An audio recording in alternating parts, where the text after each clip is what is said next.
Здракова е лекар, хомеопат, психотерапевт, светотерапевт. Пропускам ли нещо? Наистина човек с много опит, изключително много работи с деца и с майки. И много се радвам, че днес имаше възможност и се съгласи да бъде с нас тук, защото аз имам много въпроси, а съм сигурна, че и вие ще имате също въпроси към нея. Ако ми позволите, първо ще започна с моите.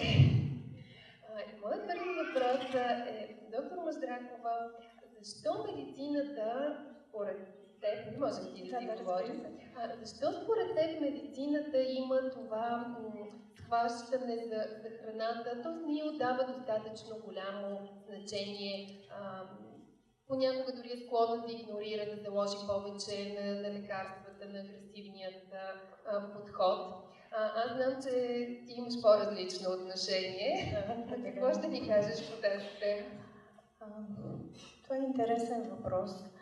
Защо и къде се е загубила тази връзка между природния подход и откъсването на стандартната медицина? Защото, ако се замислим, още от древни времена, всъщност всичко е започнало с храненето, с подправките и с лечебните растения. В древната аюрведа има една много прекрасна мисъл. Храната е лекарство и тя се приема на гладно. И смятам, че това е много важна мисъл и трябва да си я напишем някъде и да не я забравяме. Но смятам, че всъщност проблема е в фокуса. Фокуса на съвременната медицина, това е следствието, това е болестта, в нейната дълбока патология и биохимия и съответно се търси същия такъв отговор. Докато фокуса на древните медицини, фокуса на природния подход, това е профилактиката. Храната е една много добра профилактика за нас. И същевременно, разбира се, има клонове на медицината, за които храната е важна. Това е диабетологията, изобщо ендокринологията. Но някакси много по-лесно е да разчитаме на хапчетата, да смятаме, че когато вземем едно лекарство, то ще реши всичките ни проблеми по магичен начин. Или да търсим бързия ефект. Да. Аз мога да кажа и от личен опит. Когато започнах да се занимавам с алтернативни методи, видях силата им. Хомеопатията, знаете, че е един доста холистичен подход. Но въпреки всичко, искам да кажа съвсем отговорно, че допреди да включа храненето като част от този подход към всеки един човек, тя не беше чак толкова ефективна, колкото в момента. Когато използвам всичкия арсенал на профилактичното хранене. И наистина храненето е много силно от към профилактика, защото тогава, когато вече е стигнато до патология, то би могло да подпомогне процеса, но вече не може да разчитаме само на абсолютно. Аз също искам да споделя нещо, което много ми хареса. Древните китайци, древният китайски император, когато е назначавал лекарите в областите, им е плащал за здрави хора. Когато в областта имало болни хора, той не е получавал пари. Това имам предвид под фокус. Да, точно така. Аз даже съм чувала, че в миналото лекарите питали пациента, който отива при тях, какво имаш. Тоест, отново фокуса е върху хубавото, върху позитивното, докато сега обикновено се търси проблема, болката, негативното. Аз тук, ако ми позволиш, ще вмъкна една история, която мен лично много ме впечатли, когато я прочетох. Тя точно в някаква степен обяснява защо съвременната медицина така подхожда по-консервативно по отношение на значението на храната и храненето. И това е историята на унгарския лекар доктор Земенвайс.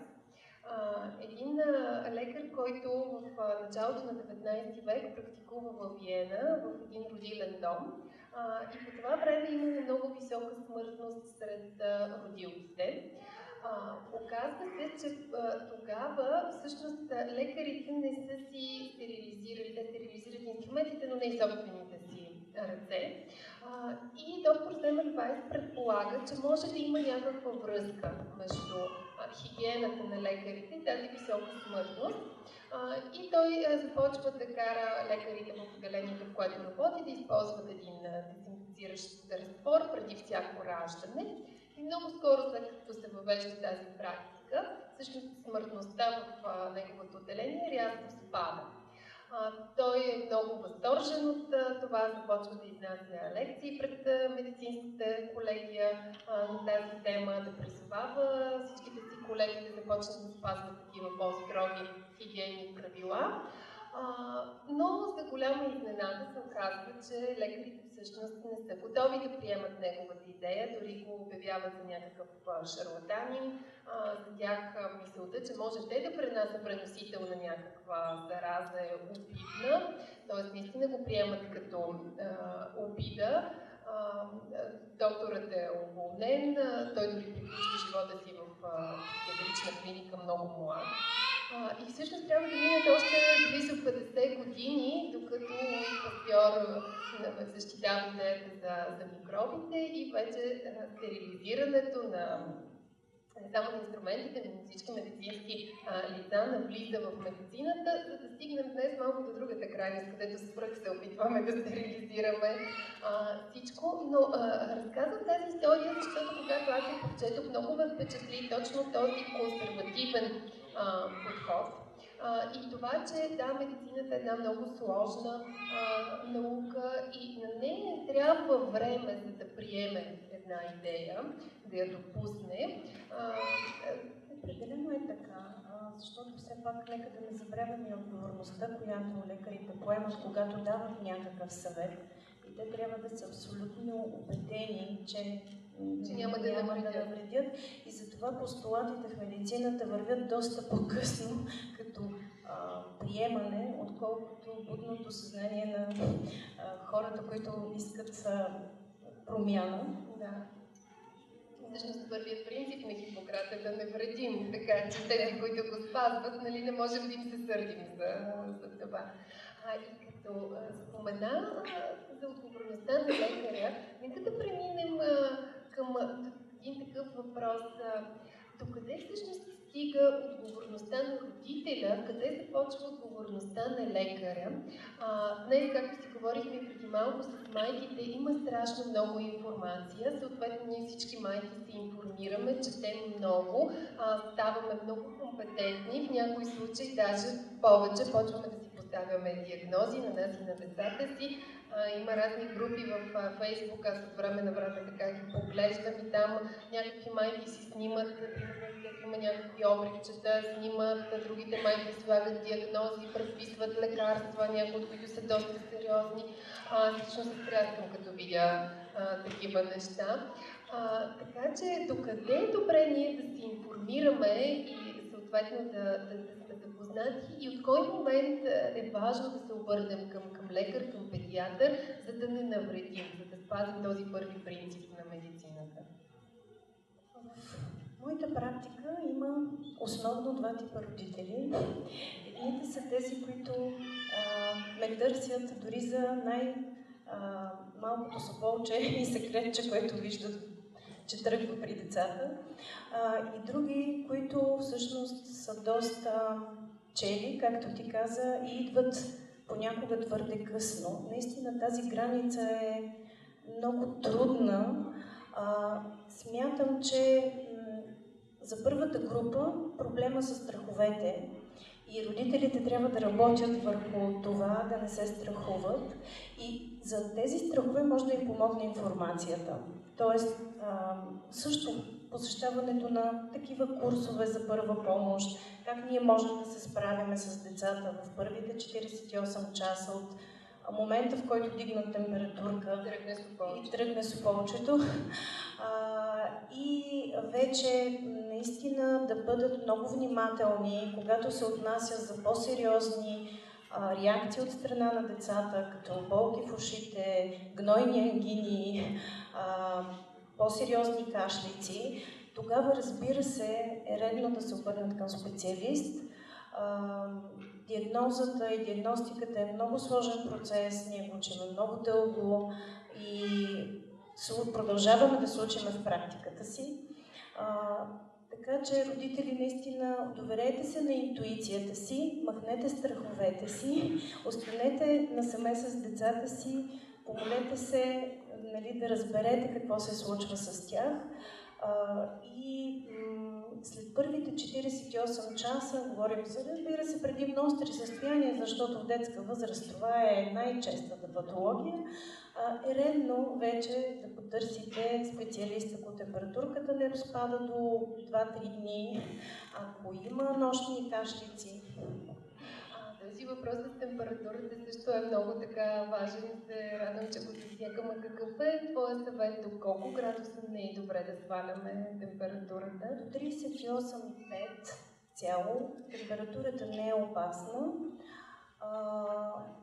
Разбира се, има малки изключения. Това е когато имате в рода си, да кажем, хора с епилепсия или с история на температурни гърчове. За всички, те са много малък процент от населението. За всички останали дечица температура до 38,5 не е опасна. И колкото, това категорично го виждам в практиката си, колкото по-спокойно оставите температурата да се случи, т.е. да я има, толкова по-бърз е възстановителният период. Когато смъкваме температурата изкуствено, възстановяването на дечицата е доста по-бавно.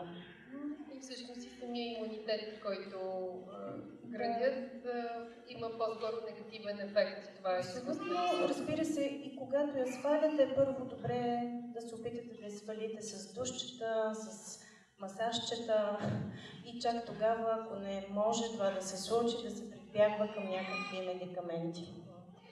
Да, това е нещо много важно и се радвам, че го споменахме. Когато говорим за медикаменти, какво ще ни кажеш за разликата между алопатичната и хомеопатичната медицина? Коя е по-подходяща за децата или може би една симбиоза от двете? Знам, че много хора, които се интересуват от здравословен начин на живот, са изцяло привърженици на хомеопатията. Достатъчна ли е тя, само тя? В 90% от случаите е напълно достатъчна. Хомеопатичните лекарства, може би повечето от вас вече има доста информация в медиите, в медийното пространство. Знаете, че се избира индивидуално по дадени симптоми, т.е. много трудно е да се даде съвет, ето това лекарство универсално ще го дадете при тази температура. Но при всички положения, когато хомеопатичното лекарство е добре избрано, забележете, ще кажа не веднага, до 24 часа обикновено има хубав ефект, едно добре подбрано лекарство хомеопатично. Защо? Просто повечето родители очакват, така както когато дадем хексалгин, нали, температурката да спадне, но с хомеопатията и с природните методи това не е така, защото те поддържат естествения защитен механизъм на тялото, а той в този момент е да има температура. Тоест, ние по-скоро лекуваме не температурата, а лекуваме състоянието. И за това моя апел е да не бързате с хексалгин, норофен, панадол, просто, ако трябва, даже предписвам на по-тревожните родители едни капчици за успокоение, за да могат да изчакат този период. Защото тревожността при родителя се отразява безспорно и върху самото. Много силно се отразявате, в този период са много чувствителни. Тоест, вие трябва да сте силни и стабилни, точно когато те имат най-много нужда от вас. Добре, аз тук малко ще се върна отново към темата за хранене, нещо, което пропуснах да попитам преди малко. Напоследък често към мен се обръщат майки с въпроса дали да приготвят храната, особено в началото на захранването, първите седмици, или да използват готови пюрета, тъй като тяхната педиатърка ги е посъветвала да си взимат готови бурканчета от магазина, с идеята идеята, че там съставките са проверени, всичко е стандартизирано и съответно тази храна е по-безопасна. За мен лично, и като специалист по хранене и като човек, това някакси противоречи на моето разбиране, тъй като на първо място тези бурканчета са с много дълъг срок на годност, което означава, че те съдържат консерванти, няма как да бъде другояче. И както си говорихме преди малко с майките, домашно приготвената храна ангажира много повече вкусови усещания, рецептори и така нататък. Има ли опасност обаче да навредим на бебето си с домашна храна? Аз напълно поддържам твоето мнение и смятам, че една домашно приготвена храна носи много повече, отколкото самите хранителни съставки в нея. Тя носи много позитивна енергия, носи послания на детето, към детето, но разбира се, винаги стои от другата страна, на всяко хубаво нещо има и минус. Това е голямата ни отговорност при подбора и на храните, които влагаме. Трябва да сме абсолютно сигурни за техния произход. От една страна и от друга трябва да са приготвени в чиста обстановка, разбира се. Тоест, трябва да имаме тази отговорност и да се насладим на домашно приготвените пюренца за децата ни. Нека не забравяме, че от древни времена това е бил начина, по който са се изхранвали децата с домашна храна. Така че аз мятам, че подготвянето на домашната храна е много хубав начин да отглеждаме децата си, но трябва да имаме висока, така голяма отговорност за подбора на храните. Техния произход, техния произход. Да. И отново опираме до това, нали, кое е по-лесно. Да, т.е. не даваме някакво място за здравословен компромис, когато човек пътува, например, много по-лесно е тогава да се вземе една готова.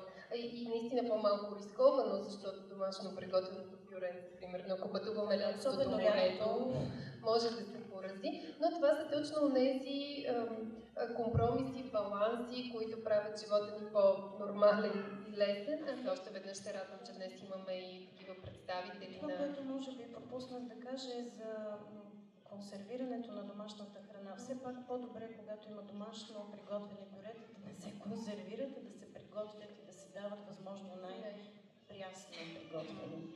Защото опасността идва от неправилното съхранение. Доста по-сериозно, отколкото от самото приготвяне. Добре. Благодаря за това, за тези насоки. Аз сега искам малко да обърнем фокуса към малко по-големите дечица, защото периода от 0 до 2, освен малките бебенца, началните етапи на захранването, обхваща и прохождащите деца, тези, които вече започват да се отделят от дома, да стават по-социални, съответно мама се връща на работа, детето трябва да отиде на ясла или друг тип забавачка.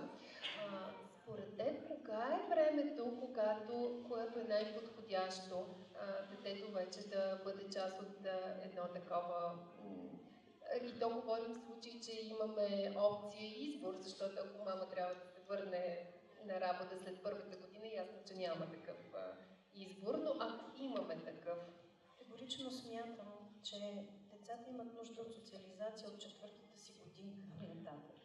До тогава е добре да бъдат отглеждани в домашна обстановка, защото до този момент те имат нужда от сигурност, не от социализация. Да не говорим, че незрялата им имунна система, особено децата, които ги дават от 1 годинка, когато, както много пъти се спомена днес, дори не са завършили част от процесите на затваряне на пропускливостта на червата, на кръвно-мозъчната бариера, тогава това е едно издевателство над имунната им система. Изключително много боледуващи, често боледуващи с доста хронични проблеми по-късно. Тоест тези твърдения, то сега боледува, за да изгради имунна система, всъщност не са напълно адекватни. Не са, да. В ранната си възраст децата имат нужда от сигурност и домашна атмосфера. Хайде, нека да направим един компромис 1 година. От 3 годишна възраст вече, може би, родителите, които имат вече деца на тази възраст и са тръгнали на детска градина, знаят, че така или иначе те минават през период на често боледуване. В моята амбулаторна практика най-честите ми пациенти са децата между 2 и 6 години. Защото наистина те боледуват много и да, след третата, четвъртата година те имат нужда от изграждане на имунитет. Но това е този нека да го наречем здравословно изграждане на имунитета, когато могат да се справят с доста... Организма е заякнал и е готов да приеме това предизвикателство. Добре. Аз предлагам да дадем сега микрофона на нашите гости, ако някой има въпрос, иска да го зададе към доктор Маждракова. Да ни дайте сигнал.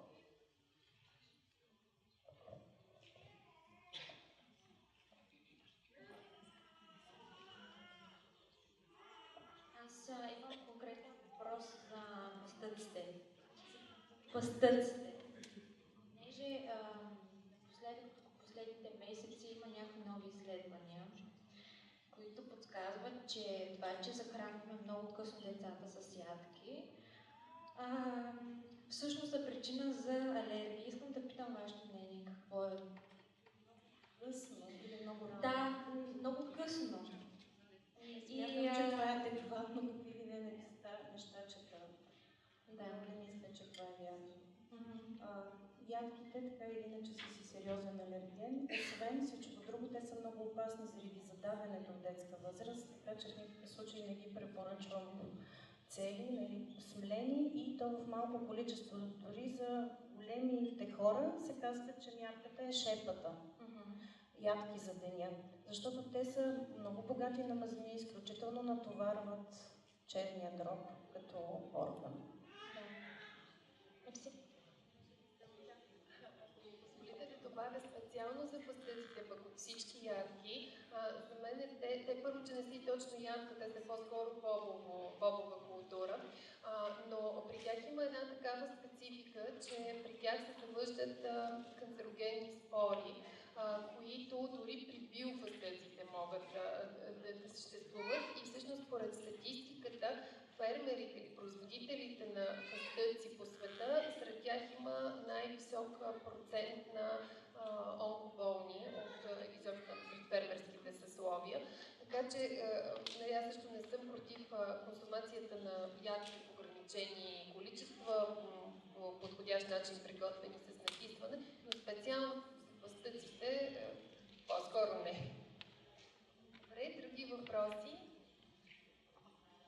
Здравейте, изключително интересно и всичко, което коментирате до тук. Просто страшно съм щастлива, че имах възможност да се включа. Имам два въпроса. Единият е, когато все пак се налага да консервираме домашни приготвени пюрета, кой е по-добрият вариант? Дали стерилизиране или замразяване в формички? И вторият е свързан с меда. Кога смятате, че подходящо да се въвежда, какво да обърнем внимание, да избегнем опасност от ботулинови спори, изобщо алергените свойства, малко повече, ако може да коментирате по тази тема. Благодаря. Аз благодаря за този въпрос. Ще започна от меда, а може би на другия въпрос Маги ще отговори по-добре от мен. Меда е наистина също доказан алерген заради начина, по който се добива. Разбира се, аз не съм специалист в тази област, но това, което мога да кажа от практиката си, че меда е добре да се включи в храненето след 2-годишна възраст, когато вече имаме изградени защити в стомашно-чревния тракт, просто защото не знаем кое дете как ще реагира, разбира се. Нали, това е превентивно. Относно консервирането, може би наистина Маги ще коментира по-добре от мен. Аз доста съм проучвала този въпрос, най-малкото защото като работеща майка ми беше невъзможно да готвя всеки ден. В същото време държах детето ми да яде домашна храна и до ден днешен не съм ползвала детска кухня. И всъщност това, което се представя като най-безопасен метод, наистина е замразяването, но то си има своите специфики. Първо, храната е добре да се приготви, както каза и доктор Маждракова, в много добра хигиена, много чисти съдове.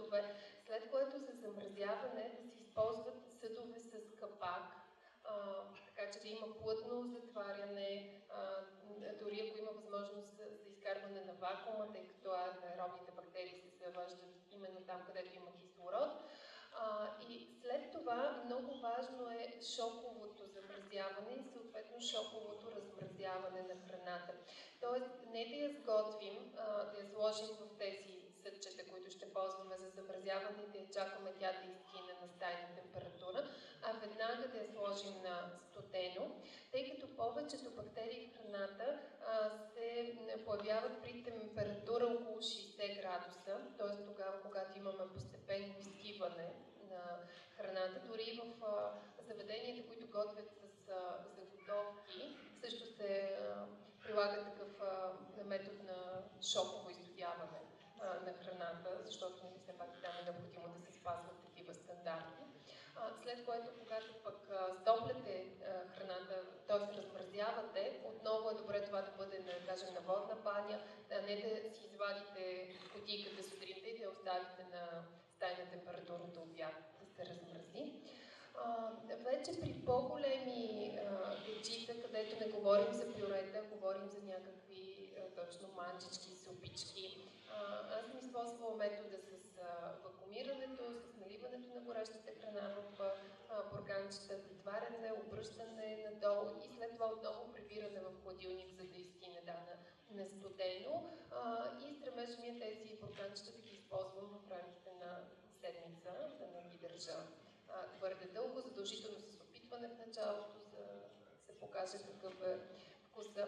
Така че да, идеалният вариант е, ако може да приготвяме прясна храна за деня, но живейки в реален свят, идеалните неща не винаги се случват. Аз предлагам още един-два въпроса да чуем, след което ще направим почивка.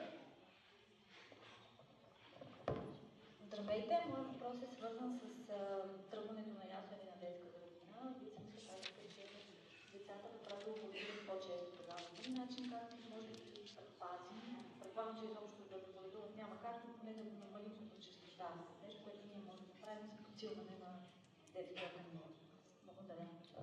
Да, можем. Всички може да използваме целият арсенал на профилактиката.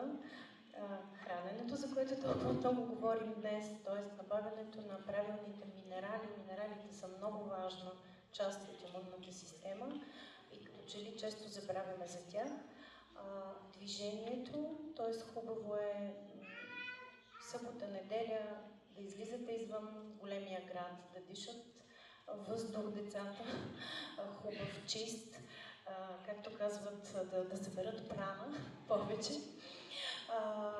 Освен това, закалителните процедури, които могат да се почнат от ранна детска възраст, е хубаво да се започнат през лятото, обикновено, за да свикнат децата и след това вече да се продължат и зимните месеци.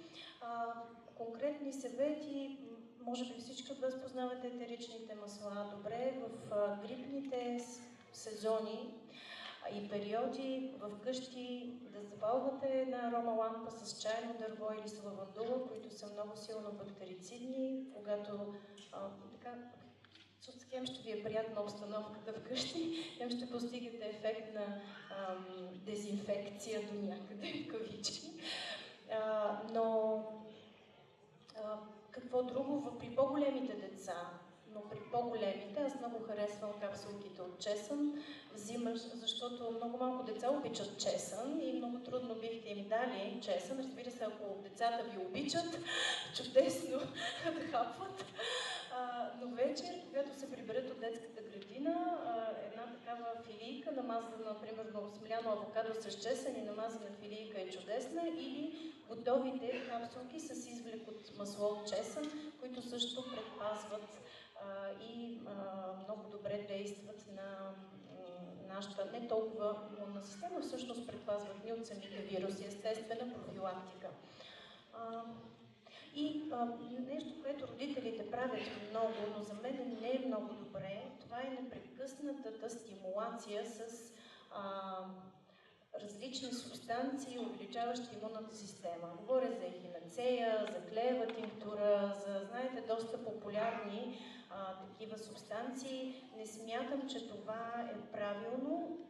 6 месеца в годината те да пият непрекъснато някакъв имуностимулант. Категорично трябва да почиват децата от такива стимуланти. Това са силни стимули към тяхната имунна система. Понеже бях на една лекция точно за захранване на бебетата и там бяха казали, че новата тенденция в захранването всъщност храните с алерген да не се изчаква да се вкарат в менюто в по-късен етап, защото това отключва алергиите, когато се дадат изведнъж голямо количество, а напротив да се вкарват по-мъничко още от самото захранване. Дали имате мнение по този въпрос? Това би било добре, нали, в медицината има едно такова понятие десенсибилизация, когато нещо, към което сме алергични, се дава на малки порции, постепенно. Да, има логика в това, но все пак зависи, пак всичко е въпрос на баланс, зависи от реакцията към самите алергени. Ако тя е много силна, аз не бих казала, че е добър вариант непрекъснато да ги подаваме тези алергени. И все пак имайте предвид, че всяко ново нещо, което се обсъжда, няма доказан траен ефект. Тоест, по-добре да се придържаме дори към малко по-стари тенденции, но те да са проверени в практиката, защото понякога се получават много, много сериозни усложнения. Алергичните реакции не са за подценяване. Само за тези, които не чуха, да повторя въпроса, по отношение на злоядите деца, които хапват много малко, обикновено те ядат и много лимитиран брой храни, нормално ли е да се стимулира апетита им с някакви препарати? Какви препарати имате предвид?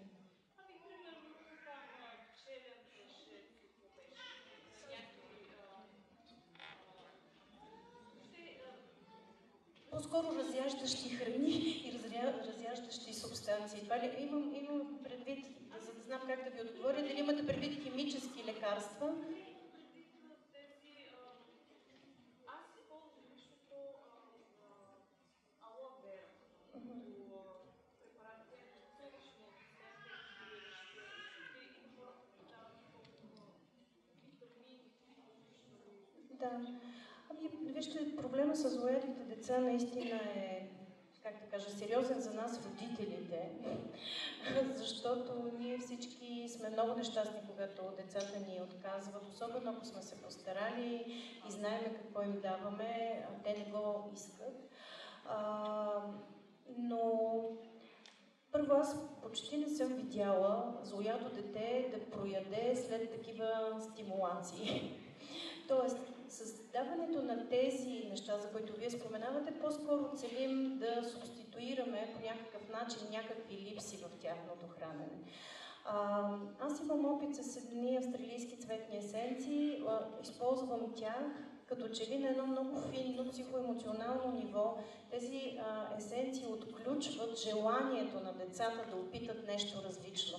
Тоест, това е по-скоро някакъв психоемоционален проблем при тях. Те не искат нови неща. Някои от децата, нали, вие ме питате за храненето, но някои от децата имат такова поведение по отношение на дрехи. Имах една майка, която казваше, купувам по 3 чифта дрехи еднакви, защото не мога да я изпера тази дреха. Тоест, това е един наистина психоемоционален проблем в детска възраст и по-скоро трябва да се работи в този план, според мен. Добре, аз съм сигурна, че имате още много въпроси към доктор Маждракова, затова ще я помоля да ни каже родителите, които искат да се консултират допълнително с нея, къде могат да я намерят, а също така тя организира интересни курсове за родители, да ни каже няколко думи за тях. Аз имам център, консултативен център Хела се нарича, може да го намерите в интернет пространството. Наистина една от моите усещането за моите мисии не е само да бъда лекар, а да бъда просветител, доколкото ми позволяват познанията. Затова съм организирала няколко курса. Един от тях е нещо повече от популярна хомеопатия за родители. Бих казала, че той се провежда вече 3-та година и аз самата съм много доволна от резултатите, които виждам при родителите. Тоест те започват да ме търсят наистина за сериозни неща и се справят сами доста успешно след завършването на този курс. Други курсове, които правиме по посока как да разбираме по-добре децата си, психоемоционално отношение, как да им помагаме в при различните емоционални блокове, свързано с подобни на баховите есенции, австралийските цветни есенции, които аз съм влюбена напоследък, много хубав ефект имат. Разбира се, вие може да видите и други инициативи, които центъра ни предлага в интернет пространството. Още веднъж да повторя, консултативен център Хела, там може да намерите доктор Маздракова и да се запишете на част на някои от нейните курсове. Сега искам още веднъж да ви благодаря, да помоля за вашите